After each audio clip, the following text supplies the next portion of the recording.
Hi, and welcome to NANNcast. I'm Jill, your host. The following episode and message is sponsored by Mead Johnson Nutrition. In a world that is ever evolving, your compassion never fades. Through all the triumphs and most difficult days, you never give up. You work tirelessly to make sure the most vulnerable babies receive the nutrition and care they need to grow and develop. You help set the stage for families on how to care for their premature newborns, so when they go home, everyone has the resources they need to thrive. You may consider it just doing your job, but to the babies that need the most care, you are their greatest hero. From all of us at Infamil, thank you.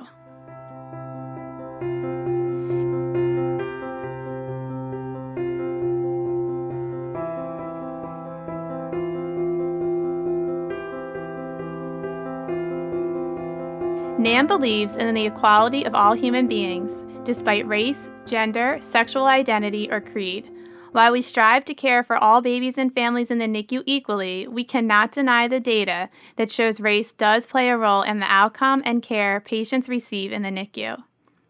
Since the murder of George Floyd, the country has been forced to face the systemic racism that plagues our institutions. It has been impossible for NANN to remain silent on the inequality across the country and in our NICUs. NANN has dedicated itself to make diversity, equity, and inclusion a fundamental part of its strategic plan.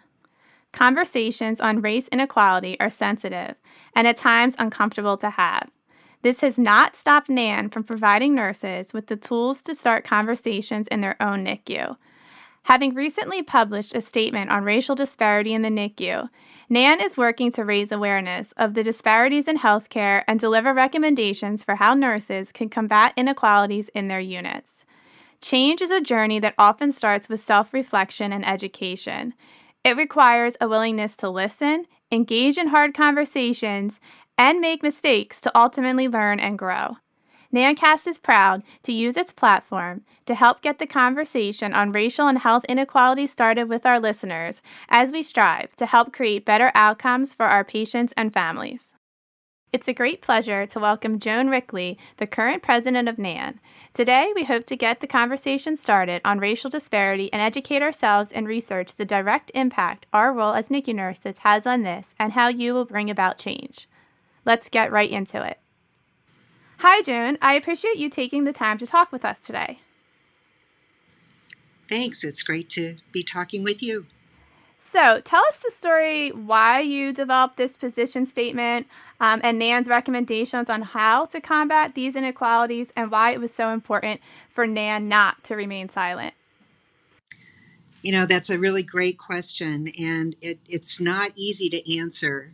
It's something that's been on my heart for many, many years, but a lot of information came out in the spring and summer last year looking at racial disparities in outcomes in NICUs. There was a number of studies that were done out of the state of New York. Vermont Oxford Network did a nice write-up as well.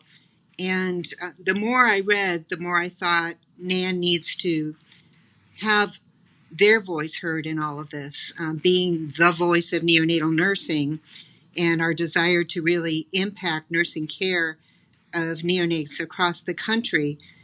It was important, I thought, for us as a board of directors and as an organization to talk about this in a sensitive way and to make sure that our members know that we think that this is important and give them some tools that they could use to have discussions in their own units. So I wrote an editorial that went out in one of our monthly newsletters over the summer, just outlining some of my thoughts about racial disparities and inequities in the NICU.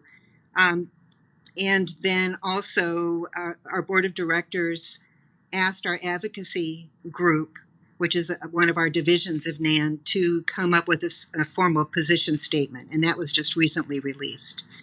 So those two things have been a lot of the work that we've done so far this year, but so much more needs to happen. We had some discussion on this topic at our conference last year in Savannah, Georgia, and we are planning on having several discussions about this at our conference coming up this year as well, our virtual conference. Yeah, and we all know that NANN isn't a political organization, but you can't help but make a statement on something that affects our healthcare of our babies and our families and our mothers on a daily basis. It's something that cannot be ignored. And, I'm very proud to be a member of NANN that's willing to put themselves out there and make a position statement on such a sensitive topic that really needs to come to Yeah. the forefront now. Yeah, it really is a sensitive topic. And just as you said, NANN typically doesn't make political statements. We don't endorse candidates. We don't get out there and do editorials very often on these types of topics. But this felt different. This is something that we need to address in our NICUs. And I think that too many of us have thought wasn't an issue at all. In discussions in various settings, I've heard nurses say we treat every family and every baby the same. Our quality is excellent, and there's no racism here. And yet, if you look at the data across the country, that isn't true. So we're kidding ourselves. And we need to take our blinders off and to look at ourselves and to look at our practice and make sure that the care that we're providing for all families and all babies really is equitable and of the highest quality. Yeah, So and every baby deserves to do well. exactly. And just, putting this position statement out and the podcast out, let's hope this starts that conversation. And, nurses talk about this and realize that there needs to be change. And it's something that we really need to look deep within ourselves and our coworkers and have those difficult, courageous conversations to bring about change and hopefully improve these outcomes of this very vulnerable population. Absolutely true. I agree. So you spoke a little bit about the research that's out there about racial disparities in the NICU. Can you tell us more about what that data was and what these researchers had found? Sure, I'd be happy to do that. There are a number of studies that demonstrate health disparities among preterm infants in NICUs, and there's lots of different causes, but three that I want to highlight for you. There's an increased risk for preterm birth, and we think that that's partly due to a lack to access of prenatal care and interconception care, having pregnancies close together, and poor social determinants of health, such as things like the places that people live, work, play, worship. All of those things can affect the preterm birth rate because of the ongoing overlay of racism that happens in our communities. There's also some data out there that shows that there's a lower quality of care for Black infants as compared to white infants, and that hospitals that deliver higher percentages of Black infants often have a higher nurse-to-patient ratio. Again, there are certain hospitals that are really located in areas that serve more of our Black and Hispanic pregnant women, and they don't always have the same kind of resources that you might see in other hospitals. So when you look at the data, you really do see some clustering of poorer outcomes in these types of hospitals where there's not as many resources available, nursing or otherwise. And then there's socioeconomic disadvantages in infancy and in childhood that go on impacting the baby even and the family even after they go home. Long-term health outcomes are something that's being tracked, and we know that ongoing lack of access to good nutrition, education, and even follow-up resources all impact how our babies do once they go home. So those are all of concern. The death rate is more than twice for Black infants. The death rate for Black infants is twice that of white or Hispanic infants. And that just can't be. It's not twice our population. In many areas, it's a small percentage of our population, but the health outcomes are significantly worse. So our nursing care is having a direct impact on this vulnerable population in the NICU and also as well as in their future and the outcomes that they're going to have in the future with their families. What can we as nurses do to ensure that the quality of care that these patients are receiving is equal to that of the other babies that are on the unit? You know, to start with, we have to look inside of ourselves and ask ourselves some really hard questions. We pride ourselves on taking great care of all babies, right? We don't feed a black baby slower than we feed a white baby. We don't delay antibiotics on one compared to the other. But think about this. If you don't have the same color skin or the same socioeconomic background as the family that you're caring for, are you as likely to interact with them as much, to have that caring relationship that you sometimes form with families? Is consistency in care going to be the same? If this is a family that you don't know or understand very well, how likely are you to sign up to be that baby's primary nurse? How likely are you to help that mom with breastfeeding? That fragmentation of care that sometimes happens unknowingly all contributes to outcomes. And so we need to think in our hearts, are we making sure that we're providing the same emotional care and consistency of care for all families in our unit? Or are we only caring for families in that way when they look like us or act like us? That's a hard question to ask ourselves, but I think it's an important one. I agree. It is our responsibility as nurses to check ourselves daily for any kind of unconscious biases that we may have towards our families and our patients. And, that requires us to take a hard look at ourselves and, have these conversations with ourselves and with the other people in our unit. Because we want to be able to support our families, And I started when we only had translator phones to talk to our parents that didn't speak English, and how difficult it was to do any kind of discharge teaching via the translator phone. And now we have video iPads that we can easily teach. There's another person right there, and just seeing that, how that is improving this discharge patient education, and we know that they are going to have better outcomes because the teaching was better.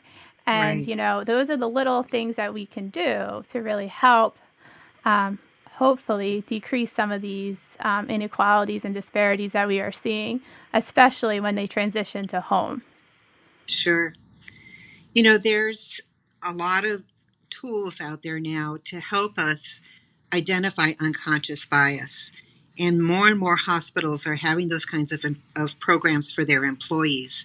So I would encourage our listeners to seek out that information, to look at themselves using some of these tools to really identify where they might have some blind spots that they don't know that they have, and just to increase their self-awareness.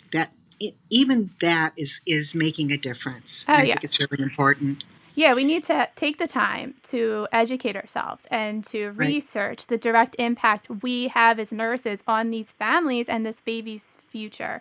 And by Right. doing so, hopefully we can bring upon change. And I always talk about how we are advocates. Nurses are advocates. And, and I think we tend to forget that because we just are, at the bedside doing our tasks, trying to heal our patients, but we're huge advocates. And, only one nurse does the legwork of trying to research and educate themselves. Maybe that can, turf off to the next person and to help, people take that hard look at themselves and be that change. Absolutely. Another thing that nurses can do is they can ask for the data for the outcomes in their unit. More and more data is available down to individual races in terms of what the outcomes are, not just birth rates, but mortality, morbidity. What's the NEC rate? What's the chronic lung disease rate? Are those different in the various racial categories? You're going to see some differences anyway, but you would think that the differences that you see in those rates would be similar to the rates that you see of each race in your community. What I mean is, like, if we have a 20% Black population in my city, I would expect that when I look at my data for my unit, that my prematurity rate would be 20% Black and 80% other. Um, but do you know what your data is? Do you know if you even have a problem? So that's one thing that we can do is we can ask those questions and get that data and then figure out where are our gaps? What do we need to do? Another thing, you talked about accessing interpreters when caring for families that don't speak English. That is so important to do.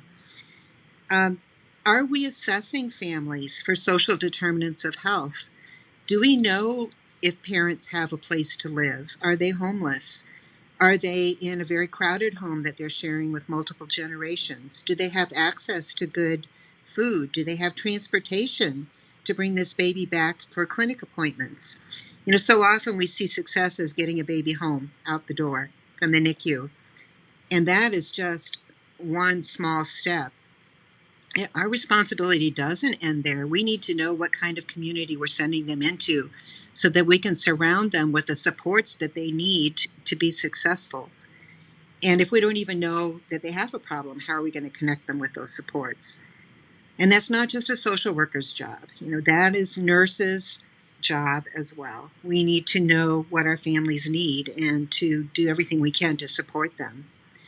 Another thing that nurses can do is they can talk with their hospital administration. What is their hospital doing in the community to try and address racism? What are they doing to make sure that there's adequate housing and food and transportation for all people? And become advocates. Yeah, that's a little scary. As nurses, we like to do our job and go home. But, this is a huge societal injustice that we need to address. And, I'm speaking to you as a white woman that is middle class, that has a good living, and I don't have to worry about these kinds of things. But darn it, my community does have to worry. And I have a responsibility as a moral human being to speak up and to advocate in any way that I can. Exactly. We as nurses have a moral obligation to ensure that there's equal care and safety to everyone that steps foot in our NICU. So that's, very important. I also think about the time when I had, a family and a mother especially that was really struggling with their baby in the NICU. And we automatically want to think it's because maybe the diagnosis is very difficult, or she's having difficulty coping with being separated from her baby. But very rarely do we think about how she's feeling as far as what we're talking about, racial inequality. And, it's not until someone had a really in-depth conversation with that mother did we realize that she was having a really difficult time with relating to the staff because she felt that there was nobody that looked like her. And she felt very uncomfortable about that. And, that really opened up a lot of people's eyes because we were totally off on what we were thinking was the, boundaries that she was facing. And then once we had that conversation with her, we really got to the bottom of it. So, what do you think we could do as nurses to help kind of bridge that gap? We were talking about gaps, and that's definitely a gap that we're seeing. Right. So what do you think, or what are your thoughts on that? Well, we certainly need more diversity in terms of nursing in our NICUs and probably in a lot of other areas as well. Sometimes that's easier said than done, but could we be reaching out to schools of nursing to recruit Black nurses, to recruit Hispanic nurses to our NICUs? Could we be going out and talking to grade school and high school kids about careers in nursing? And if we haven't been able to recruit, there need to be other ways that we can help families feel comfortable. One thing I'm thinking about is, can we connect former parents of NICU graduates with current ones and look for volunteers that are diverse? So you could have a Hispanic mom come in and interact and help support another Hispanic family. There's no reason why we should only have white volunteers doing support activities, and I think that's often what we see. Again, you're going to have to get around those barriers of transportation and time and the effort that it takes to volunteer to support someone else. But that's definitely something worth exploring. I remember Paula Meyer talking about what she did with the Mother's Milk Club at Rush, which is in Chicago, and they had a very high Black population. And she got those moms to come back and volunteer to support other lactating moms in the NICU. And she did it by paying them and by providing transportation. And she just made it possible for them. They wanted to give back. They just needed the resources to be able to do so. And they brought their babies with them, and they had grouped together. And if you listen to her talk about it, it's just an amazing thing. And those moms felt so supported because they were living the same experience as someone that they really related to. So that's another opportunity, not just trying to get more diversity within nursing itself, but also to try and draw on the communities to support the people that we have right now. Yeah, that's an excellent idea. And it's something that would really be empowering both to the mother and then the returning moms, that they can pass on their knowledge and, their expertise that they learned. And it's a lot better of a learning experience for both people when they feel comfortable with who's teaching them. And, the research shows that, Black mothers are having lower success rates for breastfeeding. So that's an excellent thing that a nurse could do or a hospital could do to really help with that. Right. So we talked a lot about what we can do as nurses at the bedside in our NICUs, but what is NANN doing internally to fight these biases and racial disparities that we're seeing? It's a great question. We've really started with having open discussion, looking at our own leadership structure within NANN. Last year we produced a wonderful video celebrating neonatal nursing, and we showed that at our conference, and I was very proud of that. A lot of it was filmed right here in Grand Rapids in my hospital, and we got some feedback afterward. We're celebrating neonatal nursing, but all the nurses were white. And if you look at our board of directors and our NANN council, the majority are white. What are we doing to try and increase diversity within our own leadership ranks? We solicit and then select members for the council and for the board of directors based on competencies.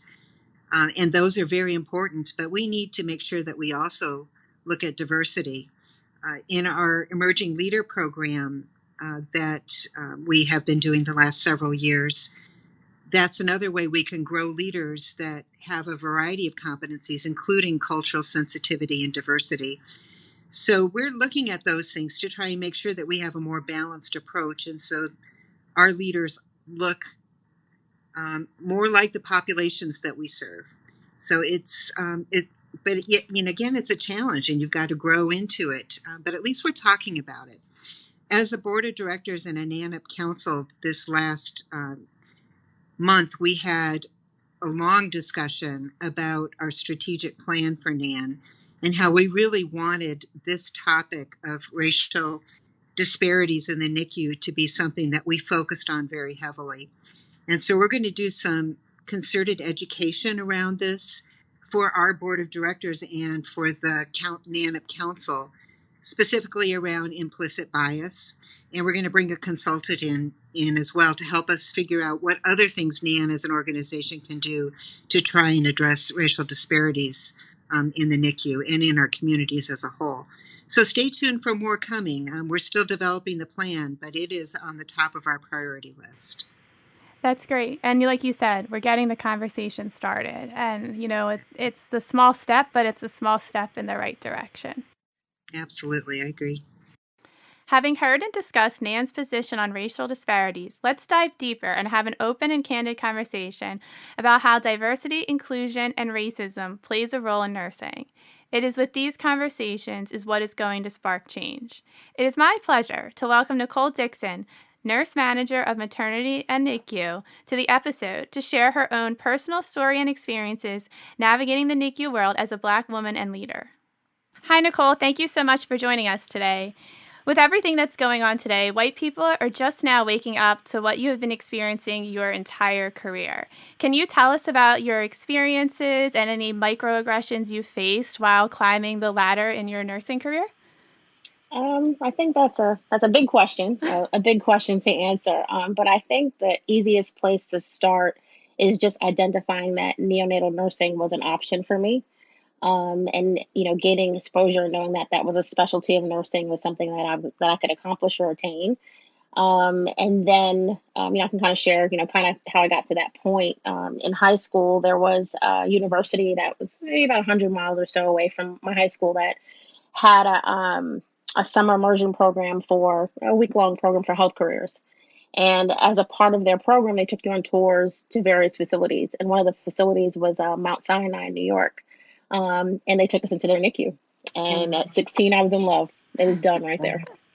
And so I say that to say having the exposure as a minority to the different specialties was something that was, pivotal in my career. I always knew I wanted to be a nurse. Like that was not a question. But the specialty and the options was something that I really hadn't thought about specifically until that point. And so the exposure is one thing. And then, actually getting hired is a whole nother thing. Making the right choices. So having some sort of a mentor in undergrad. I had two great mentors in my junior and senior year that saw something in me that I didn't even see in myself.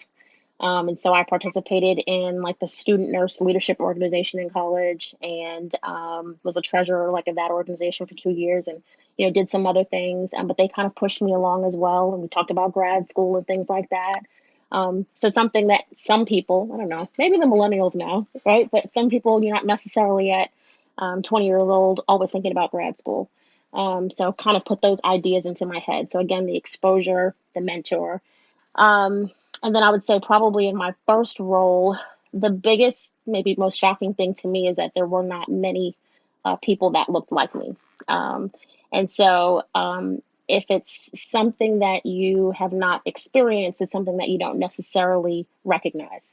And so I come from a very urban area. I'm from New York City. There are lots of cultures, religions, race, lots of diversity. So coming then to a facility in New York that wasn't that diverse in that specialty, hospital was very diverse, was eye-opening to me. And I would say then when I went on to day shift, particularly our day shift, it was less diverse, which was, again, more interesting to me. So combating things like that, I think, again, it starts with exposure to the specialty. I have heard since becoming a leader, a lot of new grads just saying how hard it is to get into the NICU. And, how do we kind of bridge that gap for those nurses? So again, transitioning from New York to Charlotte, I will say that again, in another NICU, same situation. When I started working staff there, I was the only African-American, only minority in the entire NICU on both days and night shift. And so again, for the patient population that we serve, we do serve quite a diverse patient population. I think it is important to have providers, doctors, nurse practitioners that are diverse as well. It does definitely, it's something unsaid, but it does help with trust, relationships, maybe some experiences. I cannot tell you how many people I connect with on both the labor unit and in the NICU because I live in the South, but I'm a Northerner. And we're everywhere. New Yorkers are everywhere. So that's like one of my biggest connections with my patients and their visitors and families. And it's something about that, oh, you're from Queens, oh, you're from Brooklyn, or, whatever that kind of brings on home. So it's more than a familiar face or skin tone. It's also the experience. And so, again, I think that is important and sometimes can be lost in the hiring process. How do we actively seek and engage on the collegiate level as far as recruitment in HR? That's not something that I'm, familiar with as far as the recruitment process that way. By the time it gets to me and I have my pool to pick from. But are we selecting diverse, schools and things like that to recruit from? Is another, thought or option. So there are lots of ways in which we can correct or fix or work on these opportunities. Um, the one thing that comes to mind to me is lactation consultants. Like, so breastfeeding is something that depending on where you come from is taboo. You may not have that support system at home that supports your choice. Whatever working situation you have may not allow for a long breastfeeding situation. But if you have someone that is of your age range, that looks like you, that's successfully done that, you may think, okay, you understand that I have two jobs and, I have to do X, Y, Z, and what some of my challenges are and kind of meet them where they are. So I think it's, again, representation is important across the board for the specialty that we're in. Nicole, one thing I was wondering as you were talking, you said when you went to Charlotte that you were the only African American on both day and night shift. Mm-hmm. How did you go about feeling at home there? And obviously, you've been there for a long time now. You're the leader now. Right. One thing we've struggled with in my unit as well. We have 320 nurses, and 3 of them are African American, Mm-hmm. and yet 10% of the patients that we serve are African American. Mm-hmm. And we get a lot of turnover of any of our minority nurses because they just don't feel like there's anybody like them. They don't have a peer group. Right. What strategies did you use? How'd you approach Um, that? so I think for me it was a little bit unique because I was not um, a newer nurse. I had already had a leadership role prior to going back to the bedside. And so I think to be 100% frank with me, I think the fact that I came from a major metropolitan city um, is what kind of helped me through that because I was used to all of the diversity, and I took it as an opportunity to um, share my experiences with the team that I worked with, as opposed to looking at it as a barrier. Um, I don't think they treated me any differently. I think we all got along very well. Um, I don't think at the time I was by any means comfortable, having conversations with the leadership team about the obvious. But I think for me, just being that voice and that face, it was something of comfort. I felt like at Yeah, least I was there for the families, that were there. right. Um, I would say maybe I would try and have provide them with a different perspective of things, when conversations arose. But I wouldn't say it was necessarily a negative feeling experience. I mean, I definitely would say that I could give you an example. There was a time that we had a family that was of Caribbean descent, and the dad had an accent, nothing, but he had an accent. And I remember the nurse that I was working with that time being, just very frustrated because she couldn't understand what he was saying. She's like, I don't know, he's not speaking English, like I don't know what he's talking. He must be talking French or something like that. And I took that opportunity to say, well, no, actually, he's Jamaican, and he's just speaking a dialect. And here's what he said, and how we can move forward from that.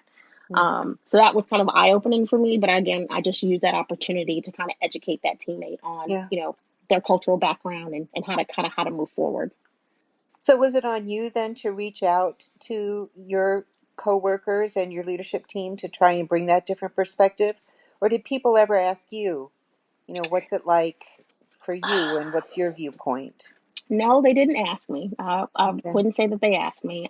Definitely not from a leadership perspective, nor from staff. I think I took it upon myself when I saw situations where I felt that I needed to intervene. Um, Okay. you know, by no means, did I feel like I had to be the spokesperson because I'm one person. But I did intervene when I felt that I needed to. Yeah. Yeah. So in the climate that we have right now, where people are really starting to talk more, Hmm. um, what advice would you have for a white NICU nurse who's working with an African American NICU nurse? Should she open up a conversation about race, or is that uncomfortable? Is that I, because I have never personally hmm until recently done that because I hmm just felt like it wasn't Right. natural or that I had So that kind of relationship. So I think it does. Can be completely frank. I think it does depend on the type of relationship you have with the person you're trying to start the conversation with. Mm-hmm. In order to gauge comfort, appropriateness of time. Is this a at work conversation? Is this something that you have outside of work? If you guys have that sort of relationship, I do think you need to, in some ways or form, just ask and make sure it's okay. Right. Because it should never come from a place of like inquiry is fine, but again, that particular person is not a spokesperson for all people. Right. And so sometimes it can feel heavy being the only because you feel like you're representing everyone, but you really are not. Right. I hear you. So I say definitely be willing to listen if they want to share something with you. But ask like, is now a good time? I had a question about so and so. What are your thoughts about this? And then be respectful of their response. But I think dialogue and then the willingness to listen is the only way we're gonna Right. kind of move forward. Right.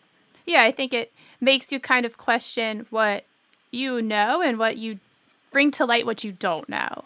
And, Right. hopefully you kind of think things differently. And you were talking about how you brought a new perspective to some of the nurses that you worked with when you, moved out of New York into a less diverse, role in that NICU. So I think sometimes, having those uncomfortable conversations, is okay. And it's just that, that's where you're going to spark change, during those uncomfortable conversations. And as long as everybody can learn something from it, that's the most important. Right. Takeaway. I mean, I think I agree 100% with you. I think it definitely takes, there is going to be some level of uncomfortableness because it's something new, right? It's kind of like, I don't want to say the elephant in the room, but it is Right. something new for all of us and we're not sure how to tread. But I think being silent is probably the worst thing that we can do because we have the climate to begin these conversations. Mm-hmm. So I would encourage those from other backgrounds or races to read and to at least start by educating themselves to then have the conversation as opposed to expecting the other party to provide all of the education, if that makes sense. Definitely. So you guys can kind of both meet somewhere in the middle to some degree. But yeah. And that's one thing that we're trying at NANN to do as well.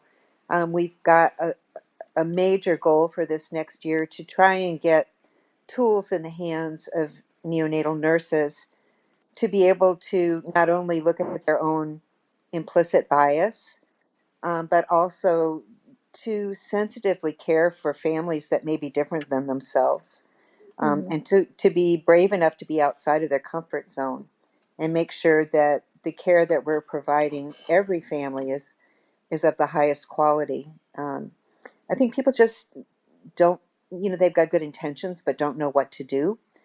So we're really trying to figure out what's NANN's place in the conversation. We're looking at employing some consultants to really help us with this to get some educational materials out there. That's awesome. Yeah. That's awesome. I know on an institution level, Joan, pretty much every facility has a chief diversity and inclusion officer. Right. And I can speak for my experience. They have we've always had an annual diversity conference. We have modules. They're putting forth some additional education. So I think encouraging nurses to seek out some of those resources to learn about different cultures.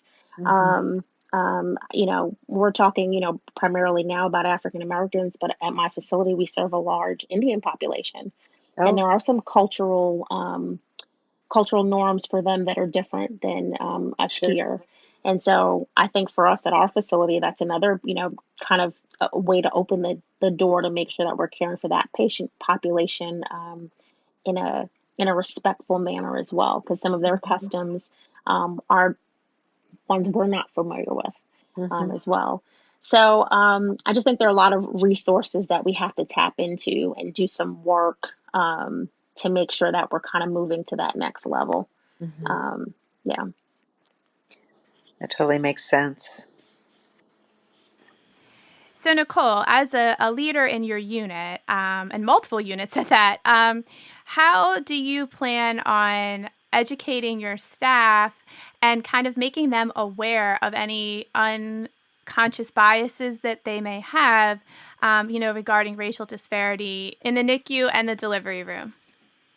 Well, I think one great way to start conversation is to utilize journal clubs, or like for example, in my facility, we have an education council in the NICU. Utilize the articles that support or show the disparities in care and resources, and some of the reasons why these disparities occur. I think it's a great opportunity to engage in conversation. And it's a great way for us to also start to discuss how maybe some of our biases impact the care that we provide or the care in general that minorities receive in healthcare. So I think that's a great segue to help bring to light some of the challenges. One thing that Nan is thinking about is this concept of allyship, like being an ally of someone.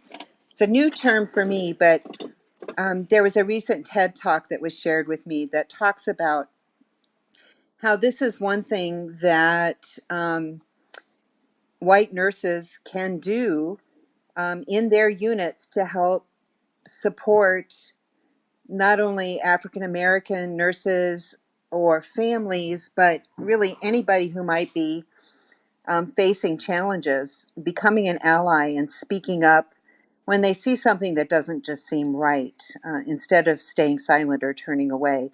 And we're very interested in developing a format where we can have some conversations, maybe watch this TED Talk together virtually, and then have like a conversation circle where we can talk about how can we bring this to our unit? How can we use this to open up discussion in ways that, everybody wants to do something to make it better, but we sometimes don't know what to do. And this is something that might give us a way to take action instead of just have words. That sounds phenomenal. I think everybody wants to do right and be right. And especially now we can take this climate that we have of change and go forward and start having these uncomfortable conversations and learn from them. Like Nicole said, like find somebody that you feel comfortable having these conversations and learn from them. And that's, our hope with the podcast and having, Nicole on so we can have an open discussion. And hopefully we can use what we learn to spark conversation and we can bring this to our units and educate our staff and the other nurses that we work with to bring change and ultimately improve outcomes for these babies that we love and care for, every day. Absolutely. It's important work. It's really central to what we are as human beings and as nurses. And I can't think of anything more important for NANN to take on in the next couple of years and really forever to try and address this and make sure that the care that we provide is the absolute best in every way that it can be. Exactly. And it is uncomfortable at times. And, sometimes we are going to say the wrong thing. But, we have to have that happen in order to create change. There's a quote that I've always seen that says, "There's no shame in being wrong, only refusing to learn." And I think that speaks volumes, especially to the climate now. We really need to come together and create change. It really, boils down to, people wanting to be heard, people wanting to feel respected, valued. I can tell you as a healthcare provider, but also as a healthcare consumer, the hardest part of going to see a doctor is to make sure that you're selecting someone that's actually listening to you, because what's going on with your body the best. And so I think for the families and the parents in the NICU, knowing that nurse or that NP or that provider is their partner and their advocate for their baby, and, has a perspective of where they're coming from, allows them to be open to discussion and decisions and allows you to teach them better. They want to build that partnership. It will enhance, follow-up appointments and therapy appointments and, neonatal developmental clinic follow-ups. And so all of these conversations, it's not just for, staff relationships, it's also for outcomes. And so I think these are all building blocks to, get us to what we ultimately want, and that's the best outcomes for these babies. Thanks so much, Joan and Nicole, for joining me today and being vulnerable and sharing your perspectives and experiences. It's really helpful for all of us to hear, and I really hope we can all take this and spark change. Make sure you never miss an episode of NANNcast by subscribing now. This podcast is made possible by listeners like you. Thanks for your support and letting us into your ears. Have a great day.